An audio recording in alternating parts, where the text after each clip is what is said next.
Assalamualaikum warahmatullahi wabarakatuh. Nama saya Wilda dari kelas B3 Agribisnis dengan nomor stambuk 083 2019 0022. Di video kali ini merupakan tugas kedua dari ekonomi makro, di mana tugas ini membahas mengenai kinerja sektor ekonomi pada tahun 2020 atau pada masa pandemi COVID-19. Baiklah, yang pertama saya akan membahas mengenai kinerja sektor ekonomi pertanian pada tahun 2020, di mana ketika sejumlah sektor perekonomian mengalami kontraksi atau penurunan pertumbuhan di masa pandemi ini, hal berbeda justru dicatatkan oleh sektor pertanian. Sektor pertanian tercatat mampu tumbuh sebesar 16,4%.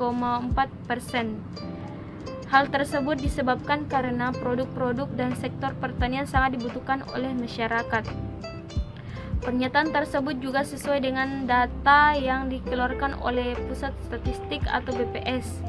BPS juga mencatat bahwa sepanjang bulan April hingga Juni 2020, kinerja sektor pertanian tumbuh sebesar 2,19% secara tahunan.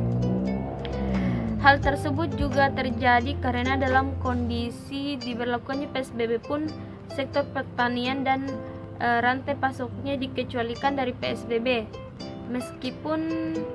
Namun meski tercatat pencapaian statistik yang positif, kondisi berbeda justru dirasakan langsung oleh petani di lapangan karena harga hasil panennya justru menurun yang disebabkan oleh dampak pandemi COVID-19.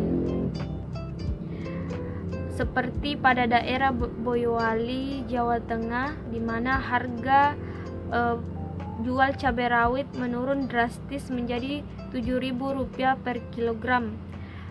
Padahal harga normal sebelumnya itu bisa mencapai Rp20.000 per kilogram. Hal ini membuktikan bahwa COVID-19 ini membuat beberapa petani di berbagai daerah di Indonesia memberi dampak terhadap hasil panennya. Kemudian salah satu contoh perusahaan yang bergerak di bidang pertanian yaitu PT Astra Agro Lestari Tbk atau Perseroan, di mana perusahaan ini mulai mengembangkan industri perkebunan di Indonesia sejak lebih dari 30 tahun yang lalu. Dan perusahaan PT Astro Agro Lestari Tbk atau biasa disebut Astra Agro di tahun 2020 ini mencatat kinerja operasional dan finansial yang positif.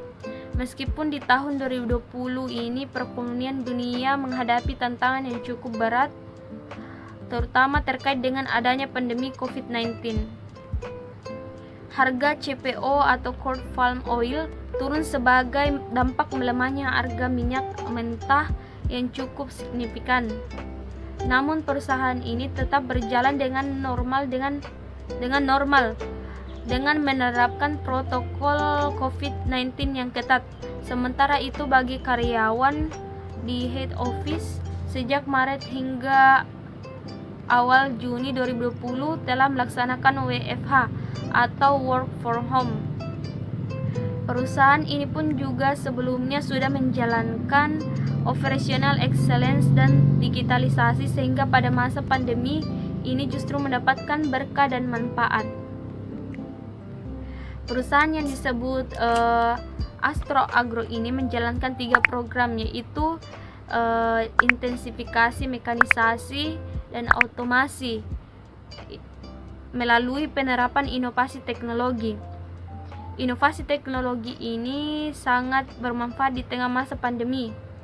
Kinerja positif pada tahun 2020 dan selama masa pandemi ini merupakan bukti dari operational excellence dan cost efficiency yang sudah dijalankan Astra Agro sebelumnya. Nah, kemudian langkah apa yang dilakukan untuk melewati masa pandemi COVID-19 agar tetap berkelanjutan? Di masa pandemi COVID-19 tentunya akan memberikan tantangan tersendiri terhadap perusahaan-perusahaan yang ada di Indonesia, khususnya perusahaan yang bergerak di bidang pertanian, yaitu Astra Agro. Namun perlu juga untuk menyikapi tantangan ini, salah satunya dengan teknologi agar kinerjanya tetap berkelanjutan. Nah, perusahaan ini akan mempertahankan serta meningkatkan produktivitas dan efisiensi perusahaan sepanjang tahun 2020, akan menerapkan rencana strategis, yaitu menjalankan program intensifikasi, di mana intensifikasi ini merupakan upaya untuk meningkatkan hasil pertanian tanpa memperluas lahan pertanian yang telah ada. Kemudian Mekanisasi ini merupakan sebuah proses penggantian dan penggunaan berbagai macam mesin serta beragam sarana teknik yang ditujukan untuk menjadi alat pengganti bagi tenaga manusia maupun hewan. Dan otomasi ini merupakan penggunaan mesin, sistem kontrol dan teknologi informasi untuk optimisasi produk dan pengiriman barang dan jasa. Nah, ketiga, program ini dijalankan melalui penerapan inovasi teknologi. Selain itu, Astra Agro juga melakukan penelitian untuk mengembangkan benih unggul dan aplikasi terapannya, serta melanjutkan operasi industri hilir, juga mengalirkan program peremajaan tanaman. Baiklah, itulah beberapa penjelasan mengenai kinerja sektor ekonomi pada tahun 2020 atau selama pada masa pandemi COVID-19. Lebih dan kurangnya mohon dimaafkan. Assalamualaikum warahmatullahi wabarakatuh.